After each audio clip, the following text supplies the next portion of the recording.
Class 10th science की video में आज हम बात करने वाले हैं एक इम्पॉर्टेंट चैप्टर जो कि है आपका विद्युत धारा। बेसिकली हमें इस चैप्टर में विद्युत धारा के बारे में पढ़ना है। विद्युत धारा क्या होती है, किस प्रकार से उत्पन्न होती है, कैसी राशि है, परिपथ क्या होते हैं, विभव क्या होता है, विभवांतर क्या होता है, और भी आपको बहुत सारे नियम पढ़ने जैसे कि ओम का नियम और भी बहुत कुछ पढ़ना है जो कि विद्युत धारा से रिलेट करता है। तो आज के इस वीडियो में हम बात करने वाले हैं विद्युत धारा के एक प्रकार से इंट्रोडक्शन के बारे में कि विद्युत धारा क्या है, ये उत्पन्न की होती है, कैसे उत्पन्न होती है। बेसिकली इन सभी के बारे में हम चर्चा करने वाले।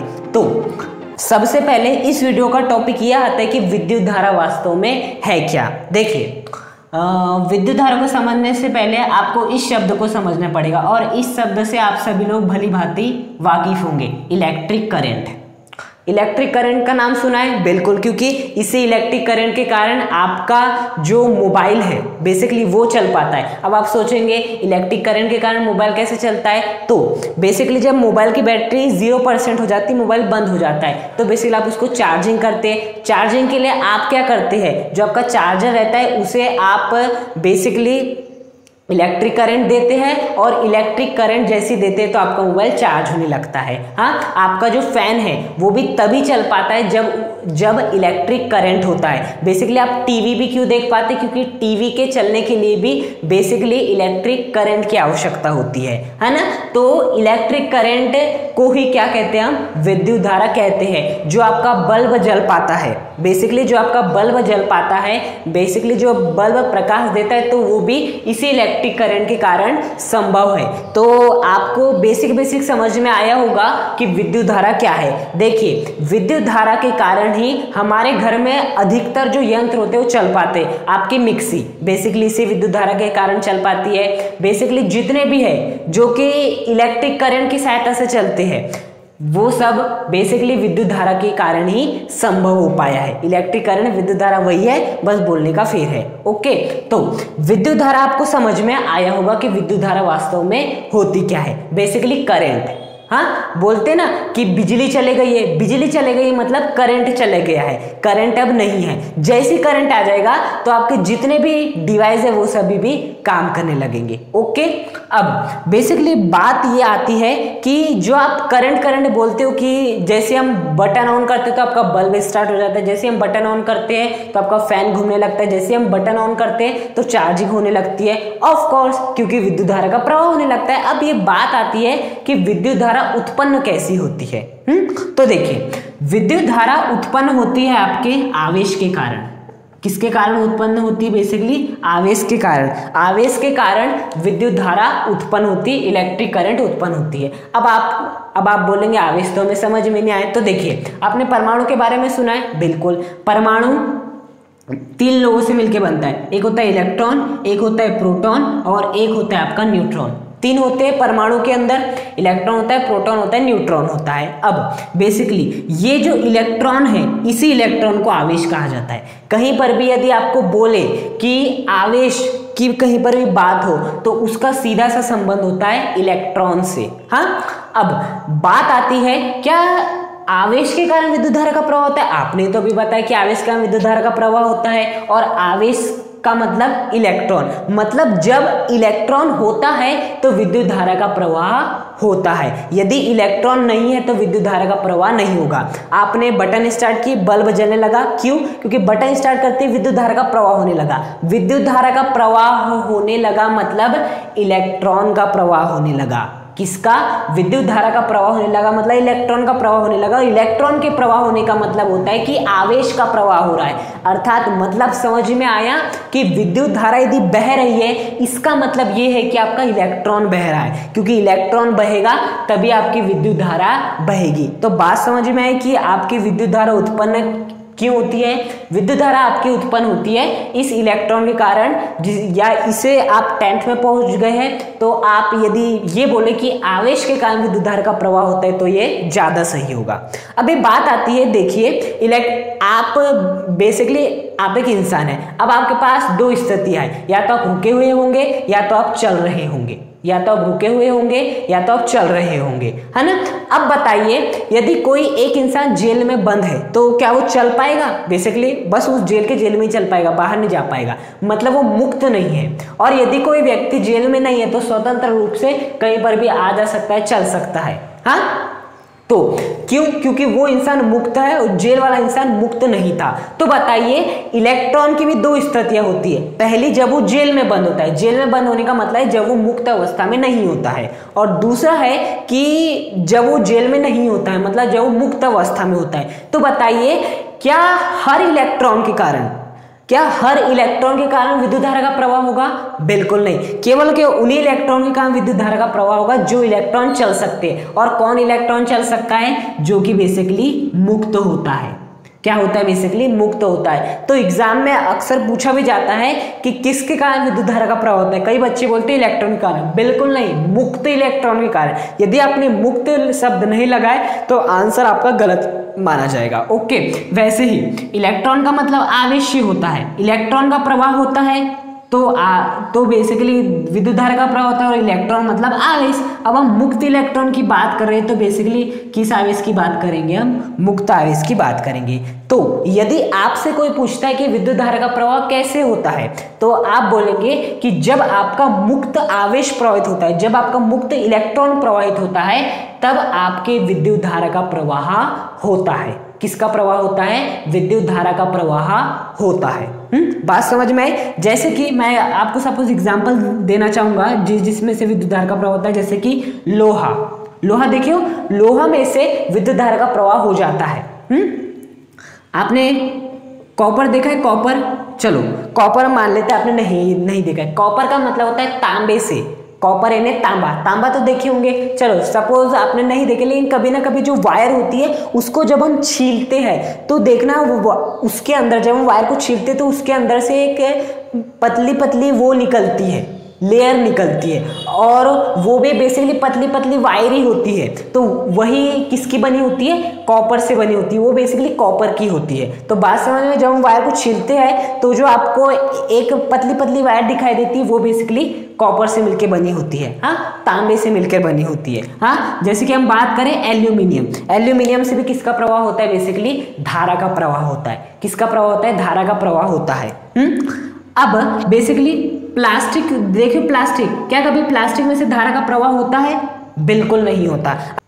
और भी ऐसी कई सारी वस्तुएं जिसमें से कि विद्युत धारा का प्रवाह होता भी है और नहीं भी होता है। हाँ, अब बात ये आती है, हमें समझना पड़ेगा कि ऐसा क्या है कि प्लास्टिक में से विद्युत धारा का प्रवाह नहीं होता है और जबकि लोहा, कॉपर, एल्यूमिनियम से विद्युत धारा का प्रवाह हो जाता है। देखिए, मैंने आपको शुरुआत में बताया था कि जो इलेक्ट्रिक करंट होता है, विद्युत धारा का प्रवाह होता है, वो किसके कारण होता है? मुक्त आवेशों के कारण होता है। किसके कारण होता है? मुक्त आवेशों के कारण होता है, या जिसे हम मुक्त इलेक्ट्रॉन भी कहते हैं। हाँ, ऑब्वियस सी बात है, यदि प्लास्टिक में से विद्युत धारा का प्रवाह नहीं हो रहा है तो इसका सीधा सा अर्थ होगा कि इसमें मुक्त इलेक्ट्रॉन की मौजूदगी है ही नहीं। और यदि लोहा, कॉपर, एल्यूमिनियम, इस प्रकार जितने भी धातु हैं उसमें मुक्त इलेक्ट्रॉन उपस्थित होगा, क्योंकि यदि मुक्त इलेक्ट्रॉन उपस्थित है तभी इन तीनों में से विद्युत धारा का प्रवाह हो पा रहा है और इनमें से विद्युत धारा का प्रवाह नहीं हो पा रहा है। तो बात समझ में आई, विद्युत धारा क्या होती है, किनके कारण उत्पन्न होती है? बेसिकली मुक्त इलेक्ट्रॉन का या मुक्त आवेश, बात वही है। इसमें से विद्युत धारा का प्रवाह क्यों होता है? क्योंकि इनमें मुक्त इलेक्ट्रॉन है। प्लास्टिक में से विद्युत धारा का प्रवाह क्यों नहीं होता? क्योंकि इनमें मुक्त इलेक्ट्रॉन उपस्थित नहीं है। हमेशा याद रखना, जिनमें भी मुक्त इलेक्ट्रॉन उपस्थित नहीं होता है उसमें से विद्युत धारा का प्रवाह होता ही नहीं है। जैसे यदि मैं बात करूं इस डस्टर की, तो क्या इसमें से विद्युत धारा का प्रवाह होगा? आंसर होगा नहीं। क्यों नहीं होगा? क्योंकि बेसिकली ये प्लास्टिक का है और प्लास्टिक में मुक्त इलेक्ट्रॉन उपस्थित नहीं होते, और यदि प्लास्टिक में मुक्त इलेक्ट्रॉन उपस्थित नहीं होंगे तो विद्युत धारा का प्रवाह भी नहीं होगा। बात समझ में आई? अब बेसिकली हम बात करेंगे, ये तो आपने बता दी विद्युत धारा होती क्या है, बेसिकली विद्युत धारा उत्पन्न किस प्रकार से होती है, इसके एग्जाम्पल भी बता दिया आपने। अब आप हमें एक डेफिनेशन बता दीजिए जो कि एग्जाम में पूछी जाती है। ओके, तो बेसिकली उस डेफिनेशन को अब मैं आपको इंट्रोड्यूस करवाता हूँ। देखिए, अब हम बात कर लेते हैं विद्युत धारा की परिभाषा के बारे में, जो कि बेसिकली पूछा जाता है। हाँ, तो देखिए, विद्युत धारा की परिभाषा को समझने के लिए आपको एक चालक लेना पड़ेगा। तो मैं ये क्या ले लेता हूँ, आपका इस प्रकार से एक चालक ले लेता हूँ। ओके, ये आपका बेसिकली एक चालक है। ये क्या है, बेसिकली आपका एक चालक है। हाँ, अब आप ये बोलेंगे ये चालक क्या होता है, कुचालक क्या होता है, आपने तो बताया नहीं। तो देखिए मैंने आपको एग्जांपल दिया था लोहा, कॉपर, एल्यूमिनियम बेसिकली दिया था, Cu अर्थात कॉपर, और मैंने उदाहरण दिया था प्लास्टिक का दिया था। अब लोहा, एल्यूमिनियम, कॉपर, इनमें से विद्युत धारा का प्रवाह होता है क्योंकि इनमें मुक्त इलेक्ट्रॉन उपस्थित है। हाँ, तो जिनमें से विद्युत धारा का प्रवाह होता है उन चालक कहते हैं। जिनमें से विद्युत धारा का प्रवाह होता है उन्हें चालक कहते हैं। जैसे लोहा, एल्यूमिनियम, कॉपर, इनमें विद्युत धारा का प्रवाह होता है, क्यों? क्योंकि इसमें मुक्त इलेक्ट्रॉन उपस्थित है, इसलिए चालक कहलाएंगे। और जिनमें से विद्युत धारा का प्रवाह नहीं होता उन्हें क्या कहते हैं, बेसिकली कुचालक। जैसे कि मैं बात करूं प्लास्टिक की, तो प्लास्टिक में से क्या विद्युत धारा का प्रवाह होता है, नहीं होता। क्यों नहीं होता है? क्योंकि उसमें मुक्त इलेक्ट्रॉन उपस्थित ही नहीं होते। इसलिए जिनमें से विद्युत धारा का प्रवाह नहीं होता है वो बेसिकली कुचालक कहलाते हैं। हाँ, तो प्लास्टिक कुचालक है और ये तीनों क्या है, बेसिकली चालक है। तो उसी प्रकार से यहाँ पर मैंने बेसिकली एक चालक लिया है, और चालक क्या होते हैं ये सभी आप भली भांति बेसिकली जानने लगे हैं। तो इसमें से विद्युत धारा का प्रवाह होगा, ये बात डेफिनेटली। अब विद्युत धारा का प्रवाह होगा मतलब इसके पास मुक्त इलेक्ट्रॉन है, क्योंकि चालक है मतलब विद्युत धारा का प्रवाह होगा। विद्युत धारा का प्रवाह तभी होता है जब मुक्त इलेक्ट्रॉन उपस्थित होते हैं, मतलब इसके भीतर मुक्त इलेक्ट्रॉन उपस्थित है, आपका है मुक्त इलेक्ट्रॉन। तो 1 सेकंड में इस चालक में से जितने भी मुक्त इलेक्ट्रॉन प्रवाहित होंगे 1 सेकंड में, यहां मैं लिख रहा हूं 1 सेकंड में चालक में से 1 सेकंड में चालक में से, ये जो चालक है इस चालक में से प्रवाहित मुक्त इलेक्ट्रॉन क्या कहलाती, बेसिकली आपकी विद्युत धारा। मुक्त इलेक्ट्रॉन की जगह आप लिख सकते हैं बेसिकली आपका आवेश। क्या लिख सकते हैं, बेसिकली आवेश लिख सकते हैं। हाँ, तो किसी चालक में से 1 सेकंड में प्रवाहित होने वाले मुक्त इलेक्ट्रॉन की मात्रा या प्रवाहित होने वाले आवेश की मात्रा क्या कहलाती, बेसिकली आपकी विद्युत धारा कहलाती है। हाँ, आपने एक और डेफिनेशन पढ़ी होगी, आवेश प्रवाह की दर। बेसिकली क्या पढ़े होंगे, आवेश प्रवाह की दर। हाँ, तो देखिए उस डेफिनेशन को भी मैं लिखता हूं, आवेश प्रवाह की दर। अब देखिए आवेश प्रवाह मतलब प्रवाहित होने वाले आवेश की मात्रा, प्रवाहित होने वाले आवेश की मात्रा। दर का मतलब क्या होता है, बेसिकली 1 सेकंड। दर का मतलब क्या होता है, 1 सेकंड। मतलब इस डेफिनेशन का मतलब भी यही है कि 1 सेकंड में प्रवाहित होने वाले आवेश की मात्रा, और मैंने भी तो वही बताया 1 सेकंड में चालक में से प्रवाहित आवेश की मात्रा। आवेश कहो या मुक्त इलेक्ट्रॉन कहो, बात वही है, मैंने आपको शुरुआत में ही बताया था। अब देखिए, अब आप बोल रहे होंगे कि थोड़ा हमें चित्र के रूप में भी दिखा दीजिए तो हमें बेहतर तरीके से समझ में आएगा। ओके, दिखा देते, कोई बात नहीं। मान लेते हैं ये आपका एक बिंदु है, ये आपका बिंदु है। तो इस बिंदु से 1 सेकंड में कितने, 1 सेकंड में गुजरने वाले इलेक्ट्रॉन की मात्रा, इस बिंदु से 1 सेकंड में गुजरने वाले इलेक्ट्रॉन की मात्रा। जैसे कि ये आपका एक मान लेते हैं पॉइंट है, इस पॉइंट से मैं 1 सेकंड में कितना गुजर रहा हूं, कितना गुजर, मान लेते हैं ये मान लेते हैं ये आपका एक पॉइंट है, ये एक पॉइंट है। इस पॉइंट से 1 सेकंड में कितने इलेक्ट्रॉन गुजर रहे हैं, इस पॉइंट से 1 सेकंड में कितने इलेक्ट्रॉन गुजर रहे हैं, जितने इलेक्ट्रॉन गुजरेंगे वही क्या हो जाएगी, बेसिकली आपकी विद्युत धारा। तो विद्युत धारा क्या हो जाएगी, किसी चालक से 1 सेकंड में प्रवाहित होने वाले आवेश की मात्रा, किसी चालक के किसी बिंदु से 1 सेकंड में प्रवाहित होने वाले आवेश या इलेक्ट्रॉन की मात्रा क्या कहलाती है, आपकी विद्युत धारा कहलाती है। या और एक छोटी सी डेफिनेशन होती है, आवेश प्रवाह की दर क्या कहलाती है, बेसिकली विद्युत धारा कहलाती है। अब बेसिकली 1 सेकंड का मतलब होता है बेसिकली आपका एकांक समय। 1 सेकंड का मतलब क्या होता है, बेसिकली एकांक समय। क्या होता है, बेसिकली एकांक। एक का या जहां भी आ जाए उसका मतलब होता है एकांक, एक अंक, एक अंक, एकांक। हाँ, तो एकांक समय में चालक में से प्रवाहित आवेश की मात्रा, ये भी आपने पढ़े होंगे, किसी चालक के किसी बिंदु से एकांक समय में प्रवाहित आवेश की मात्रा, किसी चालक के किसी बिंदु से एकांक समय, 1 सेकंड का मतलब एकांक समय में प्रवाहित आवेश की मात्रा, प्रवाहित आवेश की मात्रा, प्रवाहित मुक्त इलेक्ट्रॉन की मात्रा क्या कहलाती है? आपकी विद्युत धारा कहलाती है। तो ये बेसिकली क्या हो गया? आपके विद्युत धारा की डेफिनेशन हो गई। आवेश प्रवाह की तरह विद्युत धारा कहलाती है, या किसी चालक के किसी बिंदु से एकांक समय में प्रवाहित आवेश की मात्रा, मुक्त इलेक्ट्रॉन की मात्रा क्या कहलाती है? बेसिकली आपकी विद्युत धारा कहलाती है। हाँ, अब ये तो क्या बता दिया आपने? ये तो आपने हमें बता दिया कि विद्युत धारा की परिभाषा। अब बताइए बेसिकली इसका सूत्र क्या होता है। तो विद्युत धारा का जो सूत्र होता है उसे अच्छे से याद रखिए। विद्युत धारा का फॉर्मूला होता है आपका आवेश बटा समय।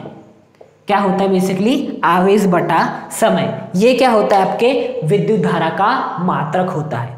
क्या होता है? बेसिकली विद्युत धारा का मात्रक होता है। हाँ, अब बेसिकली विद्युत धारा को प्रदर्शित किससे किया जाता है? तो हमेशा याद रखना, विद्युत धारा को सामान्यतः I से प्रदर्शित किया जाता है। किससे प्रदर्शित किया जाता है? I से प्रदर्शित किया जाता है। जो आपका आवेश होता है उसको स्मॉल q से, कैपिटल Q से भी दर्शा सकते हो, और जो समय होता है उसे तो T से रिप्रेजेंट करते हैं। तो प्रतीकात्मक रूप में I बराबर कितना हो जाएगा? आपका Q/T। बेसिकली ये हो जाएगा आपका फॉर्मूला, विद्युत धारा बराबर आवेश बटा समय। क्या हो जाएगा? विद्युत धारा बराबर आवेश बटा समय। अब ये जो मैंने डेफिनेशन लिखी ना, उस डेफिनेशन को आप इस फॉर्मूले से भी निकाल सकते हो। वो कैसे? देखिए, हाँ, क्या लिखे हमने? धारा बराबर, हाँ, आवेश बटा समय लिखे। अब यदि मैं समय की वैल्यू को क्या कर दूं? 1 कर दूं। हाँ, करते हैं। समय की वैल्यू को 1 करना मतलब t के स्थान पे क्या रखना है? t मतलब समय की वैल्यू 1 मतलब जो आपका t के स्थान पर मुझे 1 लिखना पड़ेगा। अब बताइए Q/1 कितना हो जाएगा? बेसिकली Q हो जाएगा। तो यहां से देखो, जैसे हमने समय को 1 किए तो जो आपका आवेश था, ये जो आपका आवेश था वो किसके बराबर आ गया? आपके विद्युत धारा के बराबर आ गया। क्या हो गया? विद्युत धारा के बराबर हो गया। अब समय को 1 करने का मतलब जानते हो? देखो मैंने क्या किया, समय बराबर कितना रखा? मैंने 1 रखा। समय बराबर 1 सेकंड रखा। हाँ, तो बताइए 1 सेकंड का मतलब क्या होता है? 1 का मतलब होता है एकांक। सेकंड का मतलब समय।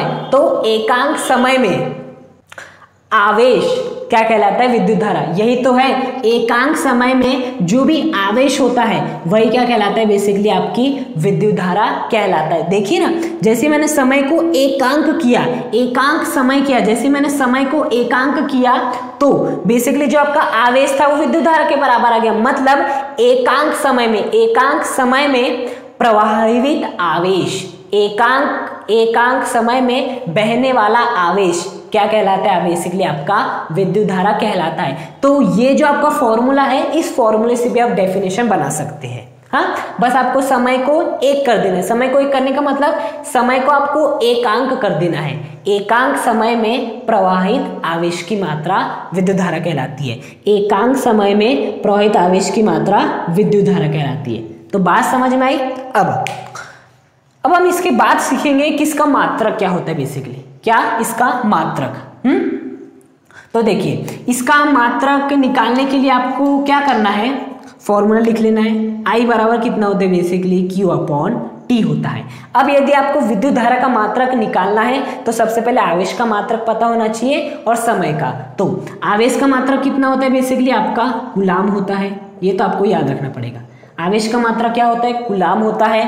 और समय का मात्रक क्या होता है? हर कोई जानता है, बेसिकली सेकंड होता है। हाँ, तो कूलाम बटा सेकंड किसका मात्रक हो जाएगा? धारा का मात्रक हो जाएगा। हमेशा याद रखना, किसी भी का भी आपको मात्रक निकालना हो तो मात्रक निकालने का बहुत आसान सा नियम है। बस आपको क्या करना रहता है? फॉर्मूला लिखना रहता है। जैसे कि हमने लिख लिया I बराबर Q/T। अब हमें Q का पता था कूलाम होता है, T का पता था सेकंड होता है, तो I का बता सकते हो कूलाम बटा सेकंड। और याद ना, ये जो बटा होता है ना, इसको हम क्या पढ़ते हैं? बेसिकली प्रति पढ़ते हैं।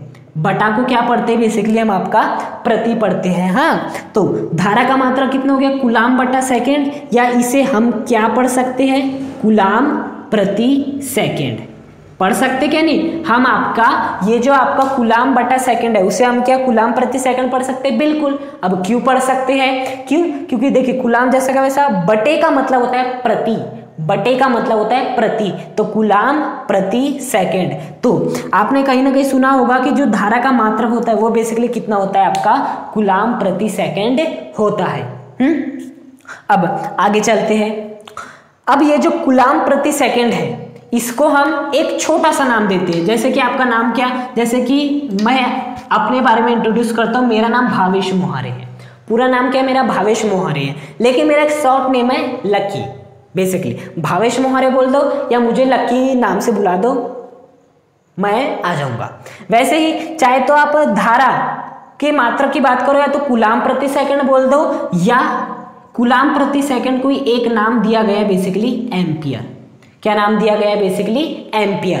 तो कई बुक्स में आपने देखे होंगे कि जो विद्युत धारा का मात्रक होता है वो एम्पियर होता है, तो ये भी सही है। यदि एग्जाम में पूछता है विद्युत धारा का ऐसे मात्रक क्या है, तो या तो आप ये लिख दीजिए कूलाम प्रति सेकंड या एम्पियर लिख दीजिए, दोनों ही आंसर आपके राइट माने जाएंगे, गलत कोई भी नहीं माना जाएगा। ओके, तो यदि आपको विद्युत धारा की परिभाषा पूछी जाती है तो एकांक समय में चालक के किसी बिंदु से प्रवाहित होने वाले आवेश की मात्रा विद्युत धारा कहलाती है, फॉर्मूला लिख देंगे, उसके बाद मात्रक लिख देंगे कूलाम प्रति सेकंड, या इसे ही हम क्या कहते हैं एम्पियर।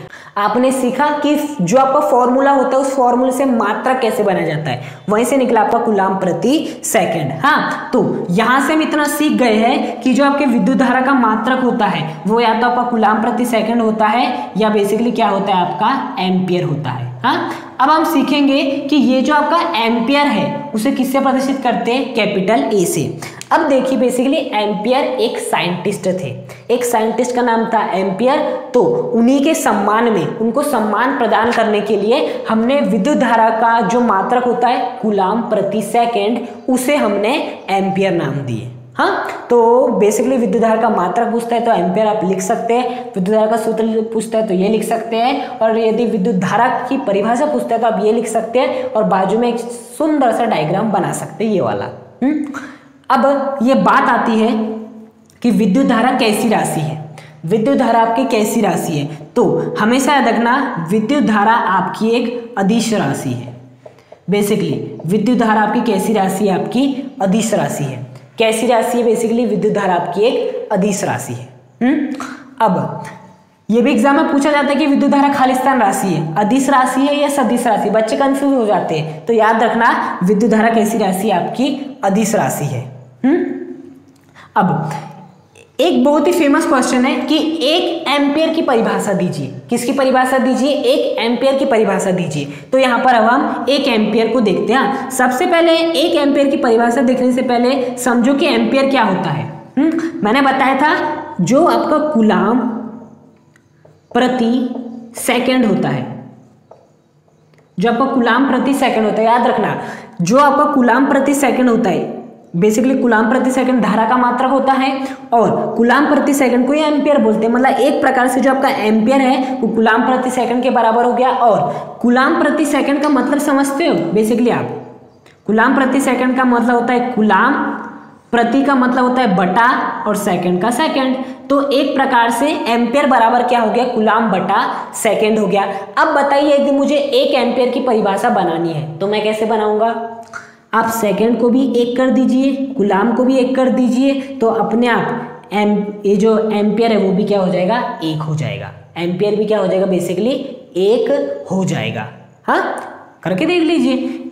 बेसिकली कूलाम के स्थान पे 1 रख दीजिए, सेकंड के स्थान पे 1 रख दीजिए, जो एम्पियर का मान होगा, एम्पियर हमारा कूलाम बटा सेकंड होता है। अब मैंने कूलाम के स्थान पे 1 रख दिया, सेकंड के स्थान पे 1 रख दिया, 1/1 कितना होता है, बेसिकली 1, तो एम्पियर बराबर 1, तो एक एम्पियर आ गया। मतलब एक एम्पियर की परिभाषा क्या बन सकती है कि जब आपका समय 1 सेकंड हो, जब आपका समय, सेकंड क्या है, समय का मात्रक, तो जब आपका समय 1 सेकंड हो और आपका जो आवेश है, अब यहाँ पर आवेश की बात क्या आई, कैसे आई, तो क्योंकि कूलाम आवेश का मात्रक है, और यदि आवेश जो प्रवाहित आवेश है वो 1 कूलाम हो, यदि समय 1 सेकंड हो और यदि आवेश 1 कूलाम हो तो प्रवाहित विद्युत धारा, तो प्रवाहित विद्युत धारा 1 एम्पियर कहलाती है। बात समझ में आए? यदि समय 1 सेकंड हो, यदि आवेश 1 कूलाम हो, आवेश का मात्रक कूलाम होता है,